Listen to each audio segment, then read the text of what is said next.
For more on the coordination of what occurs in a control tower, let's bring in Dave Riley, a retired air traffic controller with 32 years of experience. Dave, thank you very much for joining us. Like all of us, you've heard the radio transmissions, you've seen the video. As a former air traffic controller, what are your thoughts about what happened here? It's a very tragic situation, and we hate to see events like this happen. But the job that air traffic controllers do is very, very critical. And the possibility of something like this happening by losing the situational awareness, by being task saturated, and having any distraction from the task at hand is a distinct possibility. I think that's what happened in this particular situation. And as the investigation unfolds, all the details will become apparent. So I'm really looking forward to seeing those and the NTSB's results of their investigation. The obvious situation with the United aircraft, the firefighting vehicles responding to that, the clearances to land to the Jazz aircraft. I mean, it all adds up and resulted last night in a very tragic accident. Yeah, and you know, for people who have not been following it closely, I should point out that the United Airlines emergency was about some kind of smell, odor on board that apparently was making some people ill. And so that plane, and there's audio of that as well, is trying to find a gate.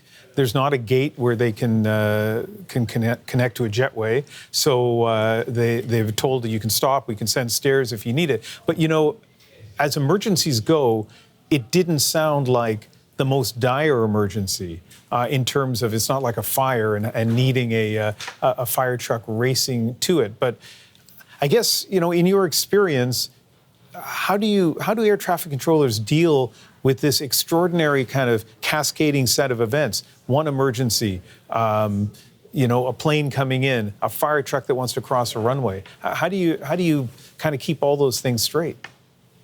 Well, that's the challenge, right? Is you're juggling multiple balls, throwing them in the air, and trying to make everything happen at one time without dropping anything. And that's exactly what happened in this situation. As far as the emergency with United, from what the audio that I've heard, they rejected 2 takeoffs. And finally decided to stay on the taxiway, and that's where they were getting the reports of the suspect fumes or smell.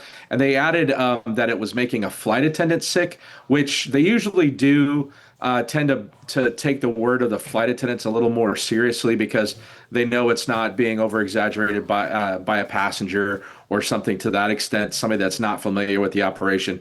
So I think their suspicions on their particular emergency was very valid.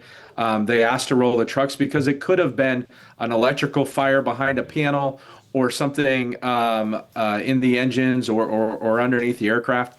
So they were being very cautious and trying to get back to the gate so that if they needed to clear the aircraft and evacuate the aircraft, they could do that just as easily as the gate, or rather than popping the chutes and doing that. So it was a very valid situation. Now, the firefighters, when they get called out, they respond the same way every time because they don't know specific details. So they have a requirement to respond to these kinds of incidents with urgency. And so that's, I doesn't doubt me at all that that's what the fire truck was doing, was going as fast as they could to respond.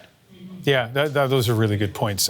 Listen, we have maybe a minute left, but one of the things I'm struck by here is that in aviation, so often there are redundancies in the system. There's oversight, backup. On something like this, where an air traffic controller has cleared a plane to land and then clears a fire truck to cross that same runway, is there oversight, either a person or technology, that would kind of double check that decision? Yeah, there is some technology with the airport surface detection equipment, the ASD, as you've heard it referred to as. It's a downward-looking radar system that's usually mounted on top of the tower and gives controllers a radar view of the surface area that interacts with the terminal radar and paints a picture in low visibility conditions, and also gives you just a radar screen to look at. So there is that kind of equipment. It'll be interesting to see the staffing in the tower at the time. I know Secretary Duffy mentioned earlier that the controller was not working alone, that there was more than one controller in the tower. But that phrasing is very, very suspicious to me because that phrasing is used often, that you have multiple people in the tower. But I want to know how many people were on duty in the tower cab with headsets on, being aware of what's going on in the in the operation. Those are the questions that I want to hear the answers to. Also, with the fatigue factor with the controller, obviously he was working both ground and tower frequencies and making phone calls at the same time. So if there was another controller in the tower cab in the operation, what were they doing? What kind of coordination were they doing? Because that controller could certainly have been handling the phone calls, trying to find a new gate for the United, versus the one controller we've heard on all of this doing everything. So it'll be interesting to see. Yeah, and sorry to interrupt, but the chair of the NTSB, and as you know, not a political appointee and not a political organization, she's saying that we may know by tomorrow. They may have verified information of how many people were in the control tower. So hopefully we'll get some indication of that very soon. Dave Riley, retired air traffic controller, really appreciate your insights tonight. Yeah, my pleasure. Thanks for having me.